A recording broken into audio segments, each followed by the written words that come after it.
अगर मैं आपसे कहूँ कि सिर्फ एक ही बैटर से आप 3 अलग-अलग होली स्पेशल डिश बना सकते हैं, तो आज मैं बना रही हूँ दही भल्ले, लेकिन सिर्फ एक तरह के नहीं, 3 अलग अंदाज में। Hello everyone, I am Prisha और आप देख रहे हैं देसी तड़का। तो सबसे पहला ट्रेडिशनल तरीका होगा हमारा मूंग और उड़द दाल का बैटर, जिससे हम बनाएंगे दही भल्ले, जो कि क्लासिक वन होगा। सेकेंड हमारा होगा healthier version and the third बिल्कुल सरप्राइज है, वो होगा हमारे पकौड़े। So let's get started. तो सबसे पहले हमें सोक करना है दाल को। दाल लेंगे हम 3 कप लेंगे उड़द दाल और 1 कप लेंगे मूंग की दाल। सीक्रेट यहाँ पे ये है कि अगर आप मूंग दाल ऐड करते हैं उड़द दाल के साथ में, तो जो उसकी शेप है वो बहुत अच्छे से होल्ड होती है और टेस्ट भी बहुत बेटर हो जाता है। इन दोनों दालों को अच्छे से वॉश कर लेंगे, पूरा प्रॉपर से क्लीन करके इसको अच्छे से पानी में, हम डबल पानी में इसको सोक करके रखेंगे 5 to 7 आवर्स के लिए। ध्यान रहे इससे ज़्यादा हमें सोक नहीं करना, वरना खट्टापन आ जाएगा। तो हमारे 7 आवर्स हो चुके हैं और हमारी दाल बिल्कुल अच्छे से सोक हो चुकी है। अब इसको हम ग्राइंड करेंगे। करने के लिए हम ग्राइंडर का यूज़ करेंगे। ध्यान रहे 2-3 टिप्स हैं जो आपको फॉलो करने हैं। जब आप ग्राइंडर में डाल रहे हैं ना, आपको एक्स्ट्रा पानी नहीं ऐड करना और प्लेन वाटर तो बिल्कुल भी नहीं ऐड करना। अगर आपको पानी की ज़रूरत है तो जो आपने सोकिंग में पानी बचता है उसका यूज़ करें। साथ में इसमें मैंने 2 पार्ट में डिवाइड कर लिया था, बिकॉज ज़्यादा सोक करके हो गया था। तो हर पार्ट में मैंने एक आइस क्यूब डाला है, तो आप देख सकते हैं। साथ में हम इसमें ऐड करेंगे 2 चिली और छोटा सा जिंजर का टुकड़ा, और इसको हम अच्छा सा फाइन पेस्ट बना लेंगे। तो हमारा बिल्कुल फाइन पेस्ट बनकर तैयार, और इसे हम एक मिक्सिंग बोल में ट्रांसफ़र कर लेंगे। मिक्सिंग बोल का जो हमारा साइज़ होना चाहिए थोड़ा बड़ा होना चाहिए, बिकॉज बाद में हमें इसको फेंटना है और विस्क करना है। अब इसको रखते हैं साइड में और तब तक बनाते हैं हम 2 चटनी। सबसे पहले बनानी हमें ग्रीन चटनी और बाद में बनाएंगे हम रेड वाली चटनी, जो बेसिकली हमारी चाट दही भल्ले के लिए यूज़ करते हैं। ग्रीन चटनी के लिए हम लेंगे हरा धनिया और पुदीना। हरा धनिया का जो हमारा प्रोपोर्शन होना चाहिए वो 70% होना चाहिए और जो पुदीना होना चाहिए 30% होना चाहिए। तो आप इस रेशियो में रखें।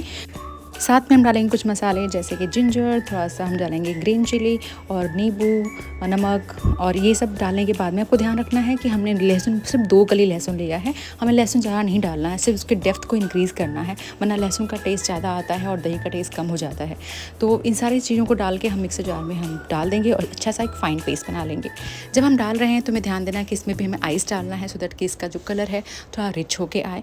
साथ में मैंने 1/4 टीस्पून आप डाले हैं ब्लैक सॉल्ट और ½ टीस्पून डाले हैं मैंने इसमें नॉर्मल सॉल्ट, और साथ में मैंने ऐड किया है भुना हुआ जीरा पाउडर, वो 1 टीस्पून के आसपास में लिया है, और नींबू का बीज निकाल के इसको हम एक फ़ाइन पेस्ट बना लेंगे। तो आप देख सकते हैं एक फ़ाइन पेस्ट बनाने के बाद इसका कलर काफ़ी रिच आया है, बिल्कुल ग्रीन कलर आया है। और ये एक सीक्रेट है, सेकेंड सीक्रेट, जिसमें आप चटनी को बहुत ही टेस्टी बना सकते हैं। कलर बहुत ही डेप्थ में अच्छे से आता है। तो हमारी ग्रीन चटनी रेडी है, इसको हम सर्विंग बोल में डाल करके साइड में रख लेंगे। अब बनाते हैं रेड चटनी। रेड चटनी के लिए मैंने ये ले रखा था 200 ग्राम के आसपास में इमली को मैंने 4 घंटे गर्म पानी में सोख करके रखा था, और इस तरीके से ये बिल्कुल सॉफ्ट हो चुकी है। अब इसको हम छान लेंगे। छानने के लिए मैंने एक बड़ी छन्नी का यूज़ किया है। आप चाहे तो कपड़े में भी यूज़ कर सकते हैं, कपड़े का भी यूज़ करके अच्छे से इसको छान सकते हैं। छानने के पहले हमें ऐसे हाथों से मसल के इसके हमें सारे गूदे निकाल लेने हैं, सारे पल्प निकाल लेना है इसका। तो हमारा इमली का पल्प बिल्कुल रेडी है। इसमें हम डालेंगे कुछ बेसिक मसाले, जैसे कि डाला है मैंने ड्राई जिंजर, साथ में डाला है मैंने भुना हुआ जीरा, चिली पाउडर डाला है मैंने, कश्मीरी चिली पाउडर डाला है, और हमने डाला है साथ में ब्लैक सॉल्ट। तो इन सब का प्रोपोर्शन मैं आपको डिस्क्रिप्शन में दे दूँगी। सबको अच्छे से मिक्स कर लेना है। अब हमें एक पैन लेना है और स्टोव को करना ऑन। पैन में हमें डालना है सरसों का तेल। मैंने डाला है 1 टीस्पून ऑफ सरसों का तेल, बहुत कम ही चाहिए क्योंकि हमें इसमें डालना है थोड़ा सा जीरा। 1 टीस्पून मैंने जीरा यूज़ किया है, और जो हमने पल्प रेडी किया है मसाले के साथ में, उसको हमें इसमें डाल देना है। हमें पूरे टाइम गैस के फ्लेम को लो ही रखना है, लो टू मीडियम रखना है, बहुत हाई फ्लेम पे नहीं करना, वरना चटनी जलने लगती है। और हमें इसको कुकिंग का टाइम लगभग 5 to 7 मिनट्स लगेगा। मैंने इसमें साथ में ऐड किया है 200 ग्राम गुड़, 100 ग्राम चीनी, और साथ में मैंने कुछ यूज़ किया है ड्राई फ्रूट्स का, जैसे किशमिश, काजू, बादाम, चिरौंजी और खरबूजे का बीज भी यूज़ किया है। लास्ट में मैंने डाले हैं मखाने इसमें, और बनाना फाइनली चॉप।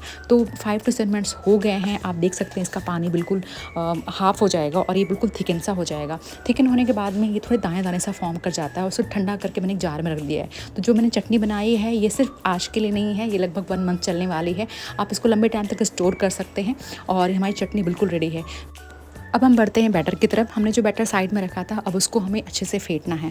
अगर आपके पास में हैंड विस्क नहीं है, या फिर अगर आपके पास इस तरीके का ब्लेंडर नहीं है, तो हैंड ब्लेंडर नहीं है, तो आप कुछ भी यूज़ कर सकते हैं, जैसे हाथों का यूज़ करके अच्छे से। लेकिन आपको ध्यान देना है कि 5 से 7 मिनट तो पक्का लगता है इसमें। अच्छे से हमें हाथों से ही यूज़ करना है। मेरे पास हैंड ब्लेंडर था तो मैंने इसका यूज़ किया है, और इस तरीके से देखिए कि ये बिल्कुल कितना फ्लफी हो गया, कलर भी चेंज हो गया है, लाइट कलर का हो गया है, और इसमें स्पाइक्स आने लगते हैं। जब आप इसको हटाते हैं तो बिल्कुल स्पाइक्स आने लगते हैं। तो ये जो प्रोसेस होता है बहुत इंपॉर्टेंट है, क्योंकि इसमें हम एयर को ट्रैप करते हैं। जितनी एयर ट्रैप होगी उतने बड़े हमारे बहुत ही अच्छे बनेंगे, बहुत ही सॉफ्ट बनेंगे और अच्छे से फूलेंगे। अब हमारा ये थर्ड टिप है। हम ये देख सकते हैं कि अगर हमने एक बोल में पानी लिया और उसमें हमने इस बैटर को डाला, तो ये बैटर नीचे नहीं जाएगा, नीचे डाउन में सिंक नहीं होगा, ये ऊपर की तरफ ही तैरता रहेगा। तो ये टेस्ट होता है जिससे पता चलता है कि हमारा बैटर बिल्कुल अच्छे से फिट गया है, अच्छे से फर्मेंटेशन उसका हो गया है, अच्छे से उसमें एयर ट्रैप हो गई है कि नहीं। अब स्टोव को करेंगे ऑन, उस पर रखेंगे एक फ्राइंग पैन और साथ में डालेंगे हम डीप फ्राइंग के लिए ऑयल। लगभग ½ लीटर ऑयल मैंने यूज़ किया है और एक एक करके इसमें हम पकौड़े डालेंगे। तो हम फिंगर का यूज़ करेंगे इसको गोल शेप देने के लिए, और कुछ करने की ज़रूरत नहीं है, और इसको डीप फ्राई करेंगे। ध्यान रहे जब हम फ्राई कर रहे हैं तो इसका कलर डार्क ब्राउन नहीं होना चाहिए। जब ये हल्का ब्राउन हो जाता है तभी निकालना, पकौड़े की तरह हमें डार्क ब्राउन नहीं करना, अदरवाइज़ हार्ड हो जाएंगे। तो लगभग इस कलर का लेके हमें आना है, और हमारे पकौड़े हो चुके हैं, इसको हम एक एक करके निकाल लेंगे। जैसे हमने निकाला है, इसके बाद इसको हम डालेंगे गर्म पानी में। गर्म पानी जिसमें मैंने सॉल्ट ऑलरेडी ऐड करके रखा है। जब तक कि हमारे वड़े गर्म पानी में सोख हो रहे हैं, हम तब तक दूसरी साइड में हेल्दी वर्जन ऑफ वड़ा हम बनाएंगे। उसके लिए हमें लेना है इडली स्टैंड। इडली स्टैंड में हमें बैटर को कुछ इस तरीके से डाल देना है। डालने के बाद इसको हम हाई स्टीम पे लगभग 15 मिनट्स के लिए हम हाई फ्लेम रखेंगे गैस स्टोव का, और उसको स्टीम करना है। जब तक हमारा दोनों वड़े, एक सोक हो रहा है और दूसरा स्टीम हो रहा है, तब तक हम दही बना लेंगे। दही के लिए हमें ½ kg दही लेनी है, उसको विस्क करना, अच्छे से हमें विस्क करना है, फेंट लेना है उसको। उसमें हम डालेंगे 1 कप चीनी। तो हमारी मीठी दही तैयार हो गई है। अब 10 मिनट हो चुके हैं। अब हम सर्विंग बोल लेंगे, और सर्विंग बोल में हमारे जो वड़े पानी में सोक थे सॉल्टी वाटर में, उसको एक एक वड़े को निचोड़ लेंगे। उसका पानी बिल्कुल लाइटली हाथों से प्रेस करके उसको निचोड़ के प्लेटिंग कर लेंगे। अब इसके बाद हमारी फर्स्ट लेयरिंग होगी दही की। सबसे पहले हम दही को अच्छे से पोर करेंगे, उसके ऊपर इवनली पोर करेंगे जितना ज़्यादा हो सके। अच्छा लगता है, बहुत टेस्ट अच्छा आता है। साथ में हम डालेंगे इसमें ग्रीन चटनी, हमारी तीखी वाली ग्रीन चटनी। उसके बाद डालेंगे हम इसमें हमारी लाल वाली चटनी, जो हमारी इमली वाली चटनी है, और ऊपर से गार्निश करेंगे चाट मसाले के साथ में, कश्मीरी लाल मिर्च के साथ में, और सेव के साथ में। तो आप देख सकते हैं मैंने दोनों रेसिपी बना दी है। फर्स्ट हमारा जो क्लासिक वर्जन था, सेकंड हमारा जो हेल्दी वर्जन था। अब मैं आपको वड़े को कट करके दिखा रही हूँ। आप देख सकते हैं बहुत ही सॉफ्ट है, बहुत ही जूसी है अंदर से, एंड टेस्ट बहुत ही यम है। अगर मैं सच बताऊँ तो इस वड़े को खाने के लिए मैं कभी तुरंत नहीं खाती हूँ, मैं इसको 2 to 4 आवर्स फ्रिज में रखती हूँ, और ठंडे वड़े का ना अलग ही स्वाद होता है। तो बारी हमारी थर्ड रेसिपी की, जो कि है पकौड़े। तो पकौड़े के लिए ज़्यादा कुछ नहीं करना है, मैंने पहले ही थोड़ा सा बैटर साइड में कर लिया था। अब उसमें हम ऐड करेंगे कुछ बेसिक मसाले, जैसे मैंने यूज़ किया है प्याज, धनिया पत्ता, हरी मिर्ची। साथ में मैंने डाले हैं मसाले जैसे कि जीरा पाउडर, धनिया पाउडर, और थोड़े से गरम मसाले, थोड़ी सी मेथी और थोड़ा सा नमक डाल के इसको हमने अच्छे से फेंट लिया है। और फेंटने के बाद में इसको हम डीप फ्राई करेंगे। बस कुछ नहीं है, डीप फ्राई जब करना बहुत ध्यान देना है कि डीप फ्राई के टाइम पे इसका जो कलर है बिल्कुल ब्राउन होना चाहिए, जैसे पकौड़े का कलर होता है। ऐसा नहीं कि जैसे वड़े का हमने कलर निकाला ना, वैसा नहीं होना चाहिए, थोड़ा सा इसको डीप कलर आना चाहिए। साथ में हमारा फ्लेम थोड़ा हाई साइड में होना चाहिए। इसके अलावा जब हम पकौड़े को बाहर निकालने वाले हैं डीप फ्राई होने के पहले, थोड़े से पहले लगभग 30 सेकंड पहले हमें मिर्ची लेनी है। 4 मिर्ची को बीच में से सिलेक्ट करना है और उसको भी साथ में फ्राई कर लेना है। तो हमारे पकौड़े रेडी हो गए हैं। जो हमने मिर्ची निकाली थी उस पर हम डालेंगे सॉल्ट और थोड़ा सा डालेंगे नींबू, और इन पकौड़ों को इसके साथ में सर्व करके देखिए। साथ में आप यूज़ कर सकते हैं दोनों चटनी जो हमने भी बनाई थी। यकीन मानिए सेम बैटर के साथ में आप भी पकौड़े बना रहे हैं, लेकिन टेस्ट बहुत ही अलग होता है। बड़े की तरह नहीं होता, बिल्कुल पकौड़े की तरह होता है, बाहर से क्रिस्पी और अंदर से बहुत ही सॉफ्ट होता है। और इस मिर्ची के साथ खा के देखिए, यकीन मानिए आपके घर वाले लोग बिल्कुल उंगलियां चाटते रह जाएंगे।